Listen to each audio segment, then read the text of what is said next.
Hello, my name is Matthias and welcome to the FPL Scope and my team selection video for Game Week 24. And finally, we're coming off the back of a nice game week in Game Week 23, so I'm going to talk about my GW23 score, even though I have done it previously in a video this week, so you can check that out as well for a longer evaluation of Game Week 23. Then I'm going to go into my free hit draft for Game Week 23, where I tried to select what I thought was going to be the best team in that game week. Then I'm going to have a free hit draft for you guys for Game Week 24, just in case someone is using their free hit for some reason. I don't know why you would, but I guess since it's a double game week, maybe if you have 0 Liverpool or Everton players, maybe it makes sense. But it's basically just to look and see what the ideal team would be for this week and compare it to my own team in Game 24, which I'm going to end this video with. I'm going to look at my plans for Game 24 and see if I will do a transfer or not, because I'm still a bit unsure what to do currently. But yeah, we'll get to that eventually. But first, Game 23, 75 points, finally a green arrow again, up to 145k. After several bad game weeks in a row, you can just have like 1 or 2 good game weeks again, and then you can be back up in the same rankings again. So I'm getting closer to that. I was 47k at the best, or at my highest so far this season. Fell down to behind 200k, and now up back to 145k. So really happy about the game week. The 2 transfers that worked out really nicely. Fernandes to Mbeumo. Mbeumo is a really popular player to bring in now. Fernandes is a really popular player to sell now, so that makes sense for a transfer. And then Joao Pedro, who's also another player that is heavily sold, and Gakpo, who is the new hot thing in FPL, getting 16 points for me, getting 15 points extra there, and 4 points extra from the Fernandes to Mbeumo transfers. That was 19 points in total added to my score. So really happy about that. I have triple Liverpool for the double game week, which is fantastic. I think my team's looking pretty good in general. There are just a couple of duds. Ismail Assar getting 2 points.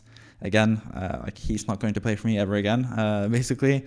Rodgers getting 1 point as well, which is good for me as a West Ham fan, because I didn't want to see West Ham lose to Aston Villa. But yeah, not really the best performance from him. But then he scored a hat-trick in the Champions League, so I think he looks pretty good as well for the next 2 game weeks with Wolves away and Ipswich at home as well. So I think my team in general is looking pretty good. The cheap players that I have, Mikolenko has a double game week this week. Fantastic to have him.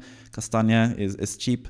My worry with him is that he's going to lose his place eventually. But yeah, apart from that, I think my team is pretty damn strong and solid, apart from one position, which is Robert Sanchez.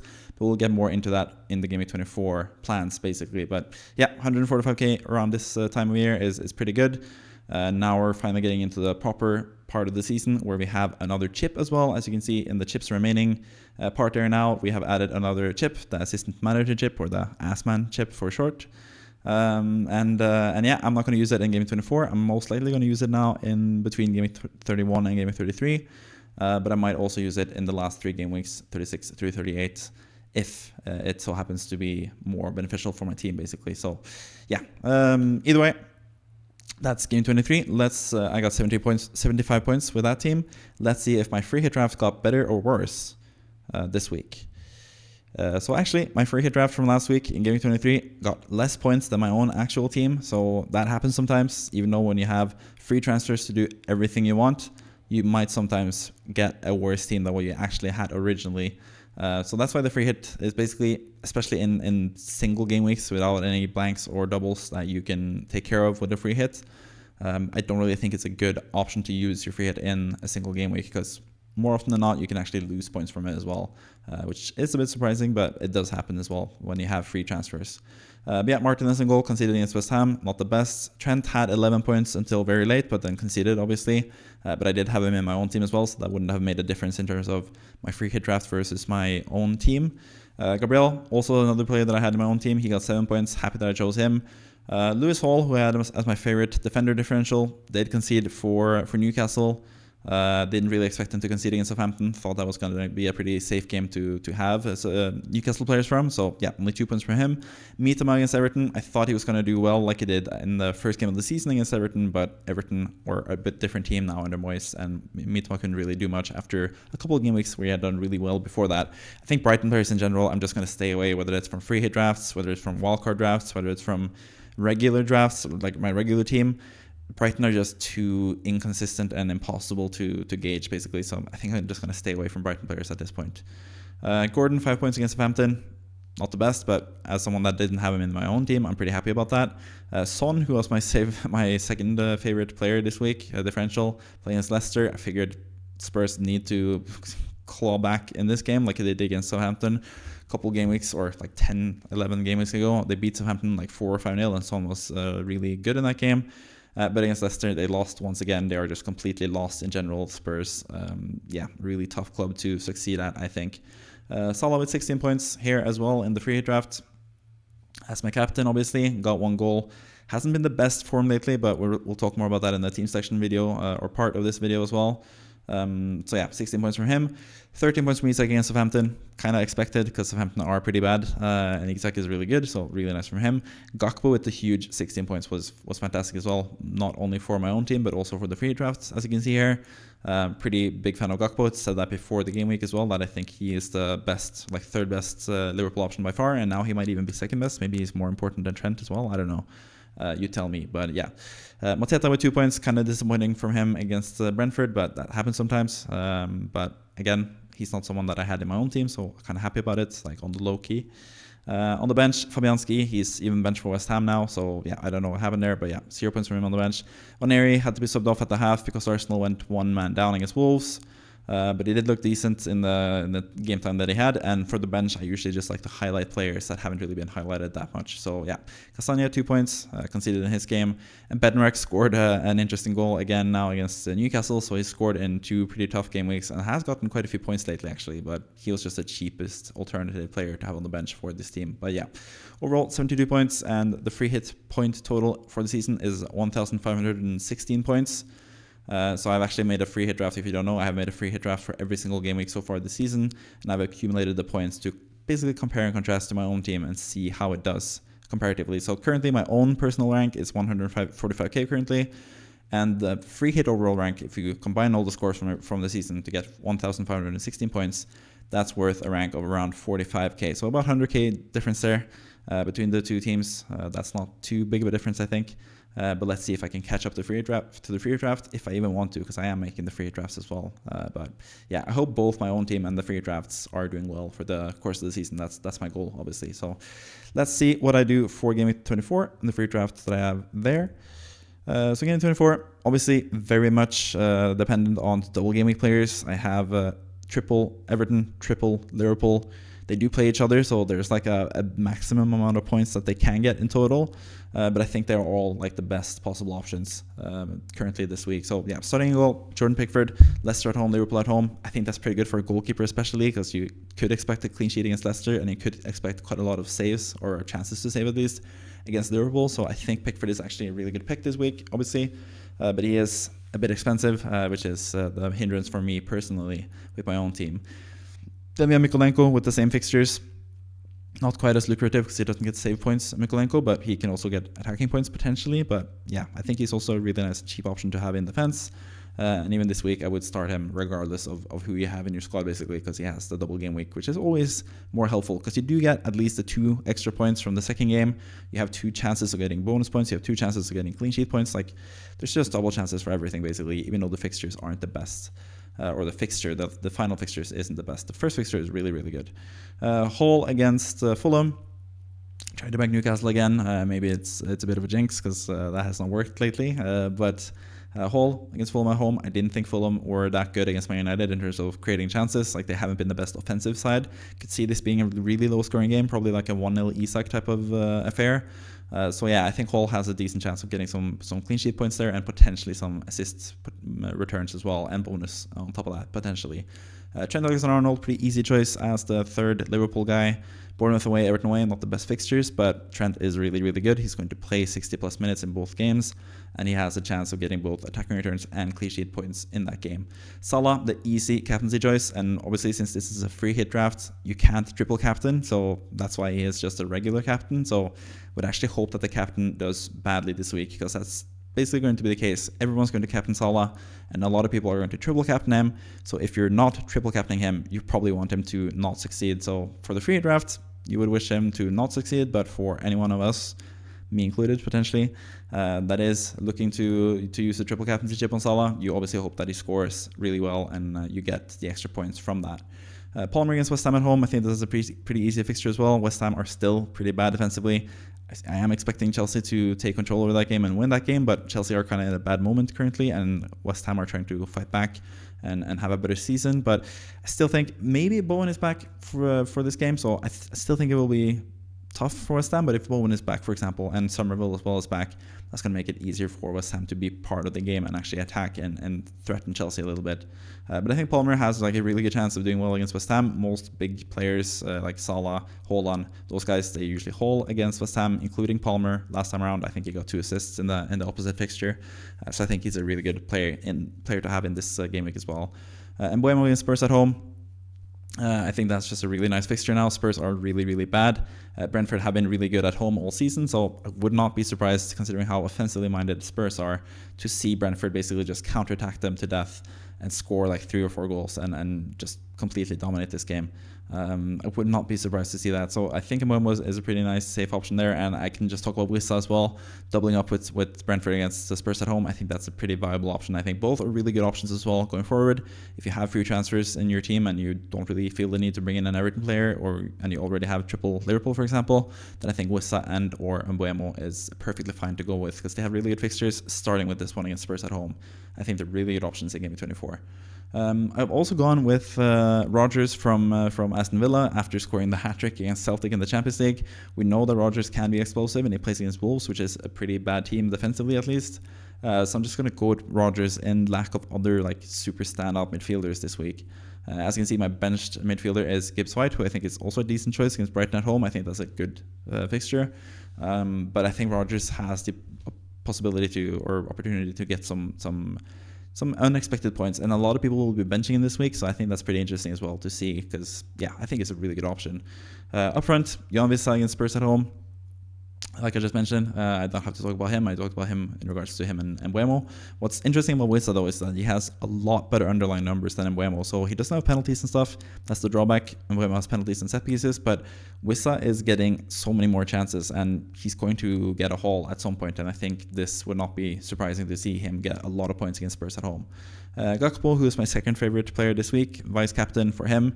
Bournemouth away, Everton away. He's going to play 60 plus minutes in both games, more than likely, after getting a lot of rest lately. Even though he did play, I want to address that as well, like he did go and play in the Champions League when most of the other squad was rested, but I think that's purely down to the fact that he was going back to PSV, like his former club. I think he probably wanted to play and show off a bit in front of his old fans. He did score a penalty as well, which is nice to see. He is a potential penalty taker if Salah's not available. Perhaps, even though they have Szoboszlai and McAllister, who are also really good at penalties. But yeah, I think his minutes are going to be pretty damn safe. I have no fears whatsoever that he's going to like play at least like a big part in both games. Most likely 60 plus minutes, most likely closer to 90 minutes as well, because he is that good, especially if they do not score as many goals as they did last game week, because he was subbed off early in the past game week because he had 2 goals, 1 assist. Liverpool had already beaten Ipswich, and he got to rest a little bit there because he had done a really good match. So yeah, Gakpo, fantastic pick. Ndiaye, not the greatest pick in general. Like I don't think he's like the best transfer, but he is certainly a viable option, like a good candidate, especially now that he's playing as the like only like, or I guess they're going to play Beto, but I think without Calvert-Lewin there, Ndiaye will take more of the goal-scoring sort of opportunities there for Everton. I think he'll be more central. I think he'll be more active in terms of potentially scoring goals. So even though his underlying numbers and stuff haven't been the best now, previously in the season, I think now that he's playing without Calvert-Lewin, he's going to be more central. He's going to have better underlying numbers. He's going to have penalties, as he showed this past game week. So I think he is a really good option, especially with that Leicester at home fixture. That alone would probably be enough to be in consideration for the free draft. And then having the second extra fixture as well against Liverpool on top of that, which you never know what can happen. They could always score in that game as well. It's just a no-brainer to have him in the team, I think, and as my favorite differential in the forward line. So, yeah, some interesting differentials there. Just go through the bench as well before we move on to my own team. Dubravka against Fulham at home. Like I said, I think Newcastle will have a clean sheet in that game, so I've had Dubravka as the backup goalkeeper in case Pickford doesn't start for whatever reason. And also just to highlight that Dubravka is still a good pick. But Pope is on his way back. He doesn't even have a flag now in FPL, so Dubravka's not really a long-term option, but yeah, just shows that I have faith in Newcastle's defense to get back into shape, basically. Gibbs White and Aina against Brighton at home. I think this is one of the better fixtures this week. Ipswich plays Southampton, so there's sort of like a lack of options here in terms of facing the newly promoted sides, or soon to be relegated sides, I think. But yeah, I think the Brighton at home fixture for Forest is still a pretty good fixture. Their last good fixture in a while. So I think like Chris Wood is fine to keep this game week. Gibbs White is fine to keep. Lina, any defender from Nottingham Forest, is totally fine to keep and start as well this game week. So I just wanted to highlight that with Gibbs White and Lina as two really good players as well that haven't really, at least in the past until this season, haven't really been getting the praise that they deserve. But they're really two really good players. And I think finally we have Jacob Greaves from Ipswich against Southampton at home. It is the easiest fixture, Southampton at home, so I figured I should just keep representative from Ipswich here as well. I almost said Rory Delap, but Liam Delap is also a nice striker option potentially as well this week, because Ipswich, I think, will beat Southampton at home. And Greaves scored from a corner last game week against Liverpool to delete a couple of clean sheets for Trent and Allison and those guys. But I think he's like a nice backup option as well to have this game week on top of that. So yeah, full squad, only 99.0 in terms of value. Not really that many expensive players, and I think that's down to the fact that it's a double game week. So we have the triple Everton players here, for example, that don't really cost much. And there's not really any like standout super expensive picks. Saka's injured, Son is like out of favor, out of form. Man United just went back with Bruno Fernandes and stuff. So the more expensive players aren't really available currently. So and City are playing against Arsenal as well. So yeah, the expensive players just aren't available this week. So it's a pretty cheap team in general.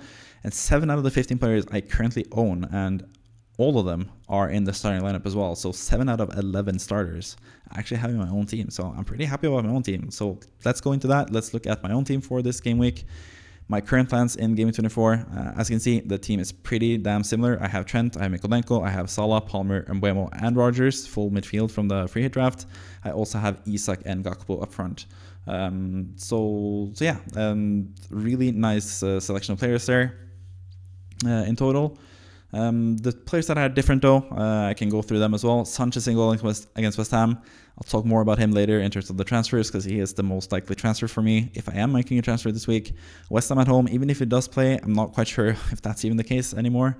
If he does play, he probably concedes as well, because Chelsea tend to concede, or West Ham tend to score as well. So I would not be surprised to see West Ham score in that game. So even if Sanchez starts, he's not going to be the best option, but there's also some doubt about his starting potential now, since he kind of majorly messed up against Man City this past game week, and he has been messing up a lot this season. So I think it's only a matter of time before he loses his place, but I'm not sure when that's going to be. So we'll see with Sanchez. In defense, I have Gabriel against City. I think that's perfectly fine. I think I could potentially see Arsenal keep a clean sheet in this game, sort of try to play it safe, not concede, and score from a set piece or something like that. They could easily have enough quality Arsenal to score in that game. I do think it's better to attack City, though. I think that's a team that you need to sort of attack and have no fear against, cero miedo, as we say in wrestling terms, and try to just attack Man City. I think that's the best option. So yeah, who knows what's gonna happen there? But I think Gabriel he's just a good player to have in any game week. That even against Man City, which is the team you expect to score, he could keep a clean sheet. He can get attacking returns as well. If we saw that earlier in the season as well against Man City, I think. So yeah, Gabriel is just a fantastic player to have in general, and I don't really mind having him at all for my GW24 team either. Then the rest of the players that are new, or the final player that is different in my team, actually only 3 players that are in my team are not similar to the free hit draft. And the final player that I have who wasn't featured in the free hit draft is Matheus Cunha up front, playing against Aston Villa. I think this is a decent chance for him to score as well. Aston Villa is a type of team that tends to both score and concede, as we saw against Celtic now, beating them 4-2. A similar result where Cunha takes the role of Adam Aida, who scored twice against Aston Villa for Celtic, and Rodgers scoring a hat-trick would be really welcome, because those 2 players are kind of differentials for me this week, where a lot of the other players are pretty similar to most teams. Obviously, the triple Liverpool is pretty common now. Mbeumo's getting more and more popular. Palmer's in every single team almost. Gabriel is pretty much in every single team as well. Mikolenko is getting more and more popular. Isak is obviously a really popular player to have as well. So it is basically Cunha and Rodgers, that game against between Aston Villa and or Wolverhampton Aston Villa. That's going to be the big game for me in terms of getting points this week. When it comes to my free transfers, I have 2. I have 0.1 in the bank, which is kind of a detriment to me this week, because ideally I would sell Sanchez and get someone like Pickford, get someone a bit more expensive.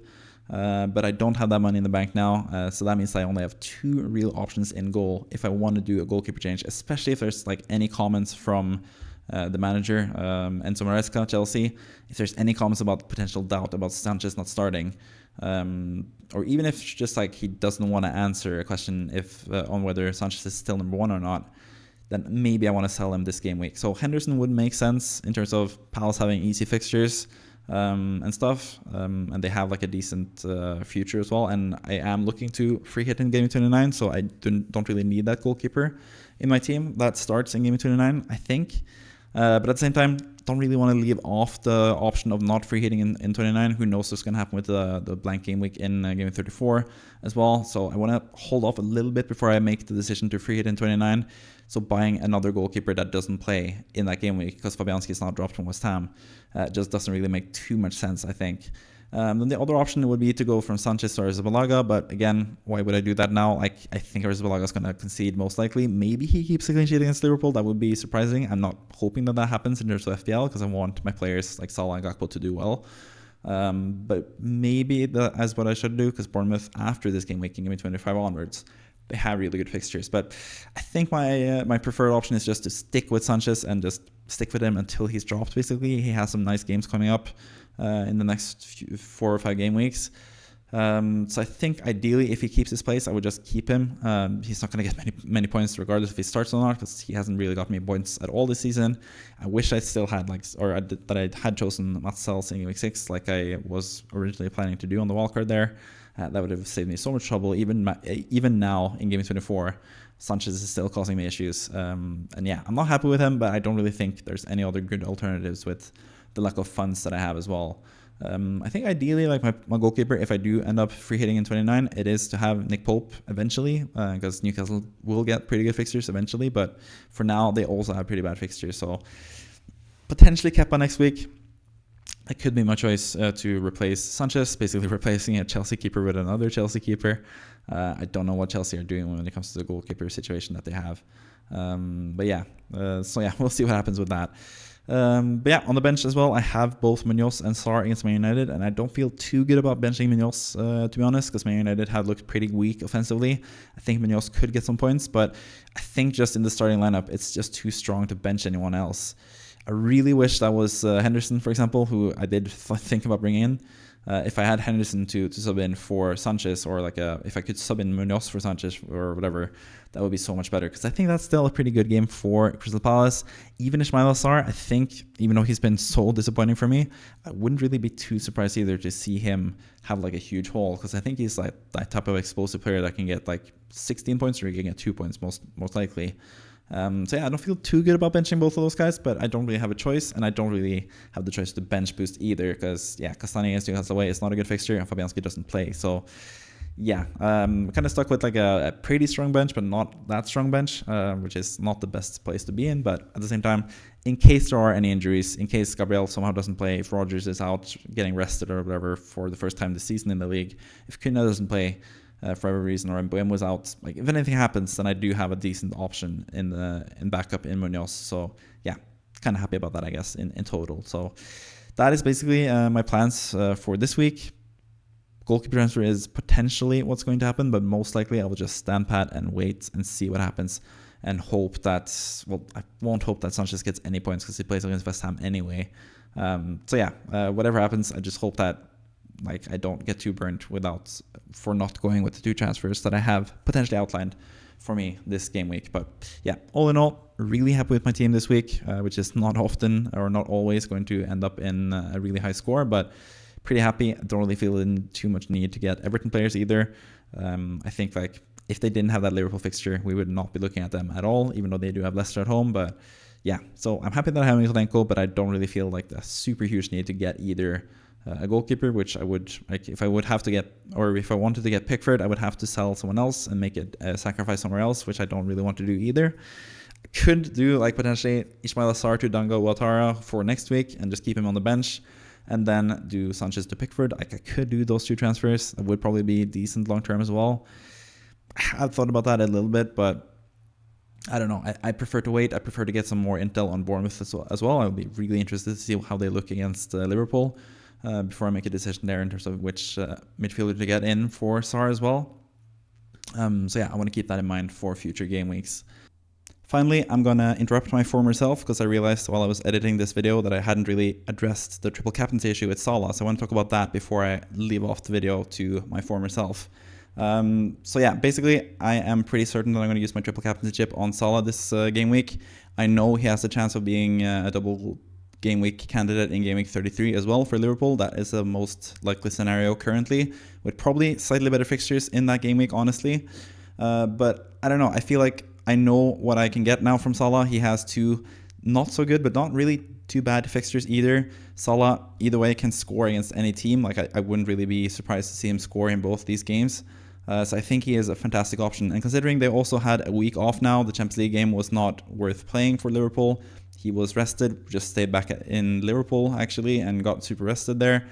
We know Salah's going to play both matches, and that's not going to be the case when it comes to game week 33 or even game week 36 for the other double game weeks. Like, we don't really know if the double game week ideal captains will play both games. But in this instance, we can be pretty damn certain that Salah's going to play both matches. Normally, that's not really a problem with Salah, but we never know what's going to happen in the future. So, yeah, we just have this chance right now for us that haven't used the triple captaincy chip, and we have all chips left and stuff like that. We want to use all the other chips in double game weeks as well. I think it's a pretty simple decision to triple captain Salah this week, but I wouldn't really begrudge you either if you want to save it, if you feel like you can get a differential, like an even bigger differential there in that game week, for example. I wouldn't really be like too upset with you, I guess. But I think personally, Salah is the best triple captaincy option currently. It depends again how many chips you have left. If you've already used your bench boost chip, for example, and you don't really need to worry about that in later game weeks, I think it's more of a case to potentially save the triple captaincy chip for later. But if not, if you're in my position, I would probably just go with Salah triple captain. And yeah, I just don't want to back against Salah regardless. So yeah, first and foremost, triple captain him now. Ask questions later and see what happens. I guess I think he still has a good chance of getting some good scores in those two matches. But yeah, it will be interesting to see. But with all that out of the way, I'm going to leave it to my former self. I'm about to make like a stupid joke of activating, like you'll see the stupid joke. But yeah, let's go back to the original video and let me finish off everything and tell you to have a good weekend and a lot of stuff. So yeah, here you go. Back to my old self. But yeah, I think those are my full thoughts on this game week and yeah, the past game week as well. Happy that you watched all the way until now if you have. So if you haven't already, please subscribe or activate that assistant manager chip in subscribing to me or whatever wordplay you want to use. But yeah, it would be nice if you subscribed if you haven't already. But with all of that out of the way, thank you for watching as always. I hope you have a nice weekend and have a fun time watching Premier League matches and whatever else you want to be doing on the weekend. I don't know. I hope you enjoy, and I hope to see you next time as well, next week when I go into the plans for the next few game weeks. So see you later. Bye bye.